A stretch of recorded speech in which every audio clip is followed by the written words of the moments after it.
पिछली वीडियो में मैंने आपको बताया था 3 काढ़े जिससे आप अपनी रोग प्रतिरोधक क्षमता या इम्यूनिटी बढ़ा सकते हैं, जो आपको कोरोना वायरस से लड़ने में बहुत मदद करने वाली है।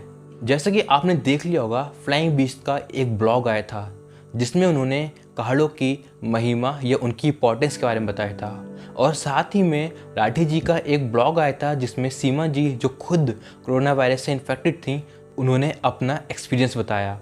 और दोनों ने बार बार बोला है कि आयुर्वेद की पद्धतियाँ मतलब कि काढ़े और बाकी चीज़ों ने उनको कितनी मदद की है। इस वीडियो का पहला पार्ट था, उसमें मैंने आपको 3 काढ़े बताए थे और ये भी बताया था कि आपको क्यों आयुर्वेद को फॉलो करना चाहिए, और ये भी बताया था कि आपको हल्दी वाला दूध कैसे पीना चाहिए। तो आज की वीडियो में मैं आपको बताने वाला हूँ वो सब बातें जो आपको अपनी डे टू डे लाइफ में फॉलो करनी चाहिए। मैं आपसे हाथ जोड़ के निवेदन करता हूँ कि आप इन चीज़ों को अपनी लाइफ में ज़रूर शामिल करें। तो हम शुरू करते हैं दिन की शुरुआत से। आप कोशिश करिए कि आप सुबह को ब्रह्म मुहूर्त में उठ जाइए। ब्रह्म मुहूर्त मतलब 3:30 से 4 बजे के बीच में। अगर आप नहीं उठ सकते हैं तो आप सूरज निकलने से आधा घंटा पहले तो ज़रूर से ज़रूर उठ ही जाइए। ऐसा क्यों, इसका कारण अभी आपको पता चलेगा। सबसे पहले उठते ही आपको करना है एक काम, वो ये है कि आपको पानी पीना है, वो भी गुनगुना। कितना पानी पीना है? आपको पीना है 1 से 1.5 लीटर पानी। अब आप सोचेंगे कि 1.5 लीटर बहुत है, हम नहीं पी सकते, तो आप जितना पी सकते हैं उतना पीजिए। ये टाइम के साथ में खुद बढ़ता जाएगा। पानी पीने के बाद में आपको थोड़ा घूमना फिरना है, फिर उसके बाद में आपको वॉशरूम जाना है। मेरे हिसाब से पानी पीने में, गर्म करने में और वॉशरूम जाने में ज़्यादा से ज़्यादा 10 मिनट लगेंगे अगर आप हेल्दी हैं तो। फिर आप तुरंत अपनी छत पे या ऐसी जगह पर जाइए जहाँ पे सूरज हो। तो आपको धूप में जाकर बैठना है, योगा करना है, एक्सरसाइज करनी है, जो आपकी मर्जी वो कर सकते हैं। मगर धूप में जाने के लिए आपको बात जो ध्यान में रखनी है वो ये है कि आप कोशिश करेंगे कम से कम कपड़े पहने या आप कॉटन के कपड़े ही पहने।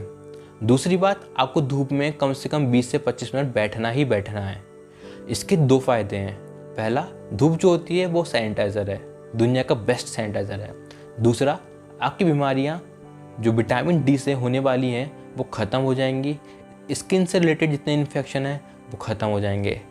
फ़ायदे तो धूप में बैठने के और भी बहुत सारे हैं, मगर इतने काफ़ी हैं इस वीडियो के लिए। तो धूप में एक्सरसाइज, बैठने, योगा करने के बाद में आपको अपने शरीर की तेल मालिश करनी है और फिर नहाने जाना है। ध्यान में जो रखने की बात है वो ये है कि छोटे बच्चों की मालिश पहले होती है फिर एक्सरसाइज होती है, मगर बड़ों में उल्टा होता है। पहले एक्सरसाइज होती है फिर तेल मालिश होती है, फिर उसके बाद में आपको नहाने जाना है। नहाने जाते हुए भी आप कुछ बातें ध्यान में रखनी है, जैसे आपको नहाने की स्टार्टिंग पैरों से करनी है। सबसे पहले पानी आपको अपने पैरों पर डालना है। जो लोग क्या करते हैं वो सर पर डाल लें। अगर आप सर पर पानी डालेंगे तो आप बीमार होने वाले हैं। फिर दूसरी बात जो ध्यान में रखनी है वो ये है कि कंधे से ऊपर आपको गर्म पानी नहीं डालना है, बल्कि आपको नहाना भी गर्म पानी से नहीं चाहिए। आप गुनगुने या ताज़े पानी से नहाइए और कंधे के ऊपर तो कभी भी गर्म पानी नहीं डालिए। अभी आप लॉजिक के पीछे ना जाइए। लॉजिक अगर चाहिए हो आपको तो कमेंट करिएगा, मैं एक अलग वीडियो बना दूंगा। तो सुबह के उठने के बाद, नहाने के बाद, पूजा वूजा करने के बाद में अब नंबर आता है खाने का। तो हमको खाना कितना खाना चाहिए और कब तक खा लेना चाहिए? सुबह का खाना जो है हमको सूरज निकलने के 3 घंटे के अंदर अंदर खा लेना है। मतलब आपके एरिया में अगर 6 बजे सूरज निकलता है तो आपको 9 बजे से पहले खाना खा लेना चाहिए। फिर आपको खाना कैसे खाना है? आपको सुबह का खाना पेट भर के खाना है। अब पेट भर कर ये नहीं कि आप बिल्कुल गले तक खाना भर लेंगे। आपको खाना अपना आधा पेट ही खाना है, मतलब जितनी भूख है उससे कम ही खाना खाना है। अब आपको खाना कैसे खाना है? आपके मुंह में जितने दांत हैं उतनी बार चबा के खाना है। अब कई सारे लोग होते हैं उनको नहीं पता होता है, तो इसका सीधा सा फॉर्मूला है कि 32 दांत मैक्सिमम होते हैं, तो आप 32 बार खाना चबा के खाइए। तो ये थी सुबह के खाने की बात। अब हम बात करते हैं दोपहर की। दोपहर का जो खाना होगा वो आपके यहाँ अजवाइन से छुकना चाहिए। अगर ऐसा नहीं है तो देसी घी खाइए, वो भी गाय का। क्योंकि फिर दोपहर का खाना आपको कितना खाना है? सुबह का जो खाना है आपको उसका 2/3 हिस्सा, मतलब अगर आपने सुबह 3 रोटी खाई है तो आपको दोपहर को 2 ही रोटी खानी है। इतना डिटेल डिस्क्रिप्शन आयुर्वेद में दिया गया है। अब बात करते हैं रात के खाने की। अगर आप किसी बीमारी से जुड़े हुए हैं और आप घर पर ही हैं तो आप कोशिश करिए कि आप सूरज छुपने से पहले मतलब सनसेट से पहले खाना खा लीजिए। और अगर आप ऐसा नहीं कर पाते हैं तो कोशिश कीजिए आप जल्दी से जल्दी खाना खा लीजिए, क्योंकि खाना खाने के तुरंत बाद हमको सोना नहीं है। खाना खाने के लिए 3 सिटिंग पोजीशन है जो एकदम बेस्ट होती है, जिससे आपका डाइजेशन बढ़िया होता है, और डाइजेशन बढ़िया तो इंसान बढ़िया। पहला है क्रॉस लेग, दूसरा है ब्रज आसन, तीसरा एक पैर क्रॉस दूसरा पैर अपराइट, जैसा फोटो में देख सकते हैं। आपको खड़े होकर खाना बिल्कुल नहीं खाना है या कुर्सी में बैठ के खाना बिल्कुल नहीं खाना है। इसके पीछे भी एक रीज़न है, लॉजिक है। तो ये तो हो गया खाना खाना। अब हमें खाने के बाद में क्या करना चाहिए? सुबह को खाना खाते ही आपको तुरंत अपने काम पर चले जाना चाहिए। अगर आपका काम ऐसा है जिसमें आपको बैठना है तो कम से कम आप 1000 कदम चल लीजिए या 15 से 20 मिनट ब्रजासन बैठिए। बल्कि मैं तो यही कहूँगा कि आप अपना काम ब्रजासन में बैठकर ही करिए। दोपहर को खाने के बाद में आपको 10 से 15 मिनट ब्रजासन में बैठना है या 500-600 कदम चलना है। फिर उसके बाद में आपको ज़्यादा से ज़्यादा 40 मिनट के लिए सोना है, जैसे श्री कृष्ण जी शेषनाग पर सोते हैं। और रात को खाना खाने के आपको 3 घंटे बाद ही सोने जाना है। खाना खाने के तुरंत बाद में आपको कम से कम 15 से 20 मिनट ब्रजासन पर बैठना है या 1000 कदम चलना है। और ये जो कदम चलने की बात मैं बार बार बोल रहा हूँ, वो ऐसे नहीं चलना कि जैसे हम पार्क में टहलते हैं, बल्कि आपको तेज कदमों से चलना है। अगर आपका रात का रूटीन खाने का ऐसा है कि आप रात में 10 बजे खाना खा रहे हैं तो आप 1 बजे तो सो नहीं सकते। तो आपको इस केस में कम से कम 10 मिनट अपने स्वास्थ्य के लिए, अपने जीवन के लिए 10 मिनट ब्रजासन पर ज़रूर बैठिए और फिर उसके बाद ही सोने जाइए। तो ये हो गया खाना खाने का और खाने के बाद क्या करना चाहिए। अब हम बात करते हैं पीने का। तो पीने से मैं आपको बता दूं कि मैं पानी बोलने वाला हूं, तो पानी से मेरा मतलब बिल्कुल पानी वही नहीं, वाटर H2O। मेरा मतलब वो सब लिक्विड डाइट हैं जो आप दिन भर में लेते हैं। क्योंकि चाहे आप दूध पी रहे हो या लस्सी पी रहे हो या जूस पी रहे हो, उनसे आपका मेजर स्टेक पानी ही है, तो उसको आप लिक्विड डाइट को पानी में ही इंक्लूड कर सकते हैं। तो मैं आपको बताता हूँ कि आपको दिन में औसतन कितना पानी पीना चाहिए। आयुर्वेद में जो फॉर्मूला है उससे आप अपना पर्सनलाइज्ड मतलब आपके वजन के हिसाब से पता कर सकते हैं कि आपको दिन भर कितना पानी पीना चाहिए। फॉर्मूला बहुत आसान सा है। फॉर्मूला बस ये है कि आपका जो वजन है, वेट, उसको आपको 10 गुना कम करना है, फिर उसमें से -2 कर देना है। जैसे मेरा वेट 76 है, तो 76 का 10 गुना का मतलब 7.6। अब 7.6 में से आपको 2 निकाल लें, मतलब 5.6। मतलब दिन भर मुझे लमसम 5.5 लीटर पानी पीना चाहिए।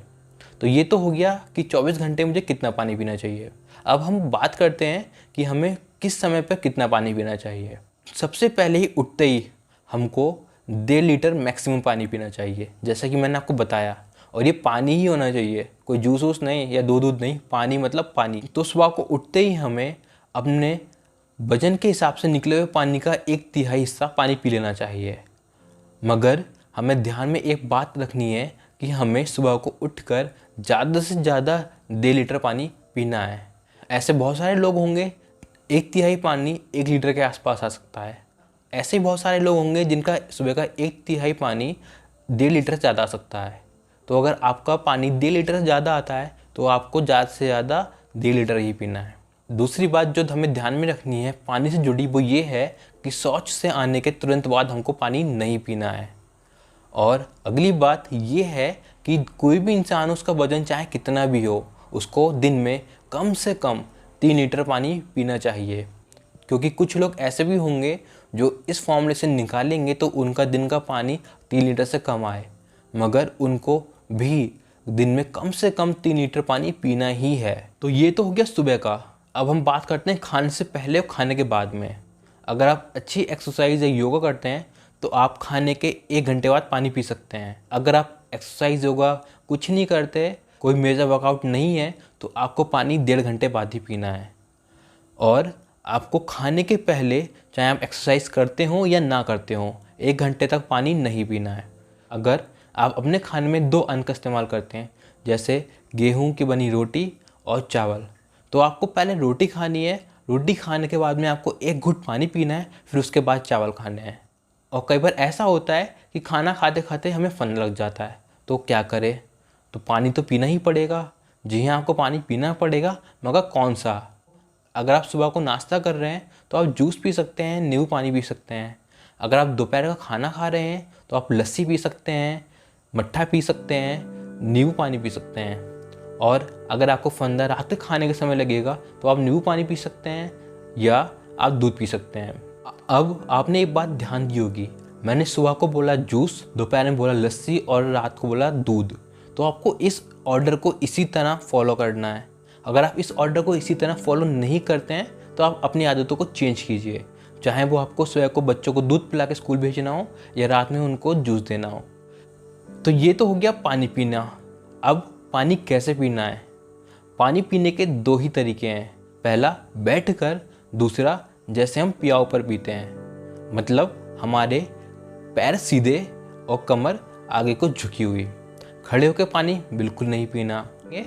अगर आप इसके फैक्ट्स को क्रॉस वेरीफाई करेंगे, चेक करेंगे, फिर उसके बाद पानी पीना शुरू करेंगे तो माफ़ कीजिएगा, आपके लिए बहुत लेट हो जाएगा। अगर आप पानी बैठ कर पीने वाले हैं तो आपका कुछ बिगड़ने वाला है नहीं, आपके लिए अच्छा ही होने वाला है।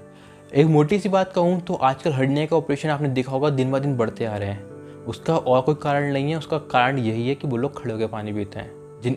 आपने कई सारे लोग देखे होंगे जिनकी एड़ियों में दर्द रहता है, वो और कुछ नहीं है, वो पानी खड़े होकर पीने का ही दुष्परिणाम है। पानी से जुड़ी एक और महत्वपूर्ण बात ये है कि हमें पानी तुरंत नहीं पीना, मतलब मैंने पानी पिया फिर 10 मिनट बाद फिर पी लिया, ऐसा नहीं करना। पानी पीते हुए हमको इस बात का ध्यान रखना है कि एक बार पानी पीने में और अगली बार पानी पीने में कम से कम 40 मिनट से 1 घंटे का गैप हो। पानी की बात आई है तो एक और ज़रूरी बात बता देता हूँ कि हमें बिना प्यास के पानी कभी भी नहीं पीना चाहिए, और अगर प्यास लगे तो कभी भी अपनी प्यास माननी नहीं चाहिए। बस इसका अपवाद एक ही है, वो है सुबह का पानी। आपको सुबह को प्यास लगे या ना लगे, आपको उठते ही पानी पीना है, मतलब पीना है। अब मैं आपको बताता हूँ कि आपको पानी कैसे पीना चाहिए। जैसा कि आजकल आपने देखा होगा कि सारे डॉक्टर बोलने लगे हैं कि आरओ का पानी नहीं पीना चाहिए। काफ़ी सारी रिपोर्ट्स भी आ गई हैं, केस स्टडी भी आ गई हैं जो मना करती हैं। तो आपको आरओ का पानी बिल्कुल नहीं पीना चाहिए। आप बिल्कुल ताज़ा पानी पीजिए, नल से निकला हुआ पानी पीजिए। आप चाहें तो अपने घर में पोरस कैंडल वाला फ़िल्टर आता है, वो रख लीजिए और उससे छना हुआ पानी पीजिए। आपको दिन भर में गुनगुना पानी ही पीना है।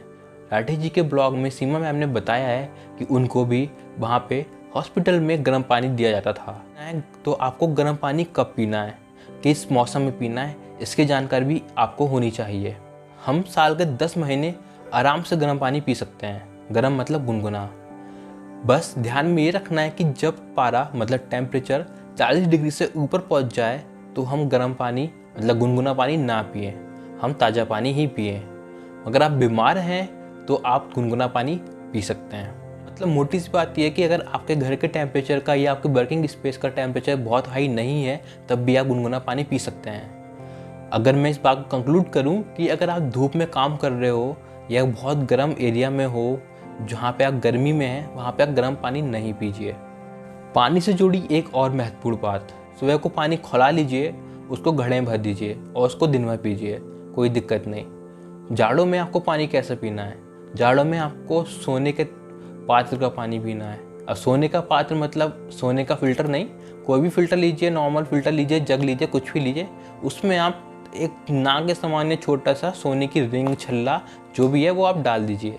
बारिश के मौसम में आपको तांबे का पानी पीना है, और आप चाहें तो गर्मी में चांदी का पानी भी पी सकते हैं। ये सब छोटी मोटी बातें हैं मगर इनके इम्पैक्ट बहुत बड़े हैं। अब मैं आपको कुछ ऐसी बातें बताने वाला हूँ जिनको आपको अपनी ज़िंदगी में फॉलो करना ही पड़ेगा एट एनी कॉस्ट। अभी तक जो मैंने आपको बात बताई थी वो आप चाहें तो उनमें से धीरे धीरे स्टार्ट कर सकते हैं और अल्टीमेटली उसको अचीव कर सकते हैं। मगर ये चीज़ें जो मैं बताने वाला हूँ इनको तो आपको करना ही पड़ेगा। सबसे पहला ये है कि आपको रिफाइंड तेल खाना बंद करना पड़ेगा। तो आपको कौन सा तेल खाना है वो आप खा सकते हैं, जैसे सरसों का तेल, नारियल का तेल, मूंगफली का तेल, या मोटी सी बात कहूँ तो वो सारे तेल जिनकी खेती आपके एरिया में होती हो। अगर तेलों से रिलेटेड आपको पूरी डिटेल स्टडी चाहिए तो इसके लिए मेरी वीडियो है जिसका लिंक डिस्क्रिप्शन और कमेंट बॉक्स में है और थंबनेल आपके स्क्रीन पर है। दूसरी चीज़, आपको अपने घर से चीनी को निकाल फेंकना है। आपको चीनी की जगह खाना है गुड़ या कच्ची खांड। तीसरी चीज़, नमक, सफ़ेद नमक या आयोडीन नमक, उसको भी निकाल के फेंकना है। आपको खाना है केवल सेंधा नमक या काला नमक, मतलब रॉक सॉल्ट। चिल्ड वाटर कभी ना पिएं। ये तो केवल 3 चीज़ें थी जो एट एनी कॉस्ट आपको माननी पड़ेंगी। ऐसी और भी चीज़ें हैं जो आपको नहीं करनी चाहिए। अगर आपको वो सब बातें जाननी है तो उसके लिए एक दूसरी वीडियो है, वो लमसम 20 बातें हैं जो मैंने उस वीडियो में बताई हैं। अगर आप चाहें तो देख लीजिएगा। तो ये था आज की वीडियो के लिए। अगर वीडियो अच्छी लगी हो तो चैनल को सब्सक्राइब कर लीजिएगा और वीडियो को लाइक कीजिएगा।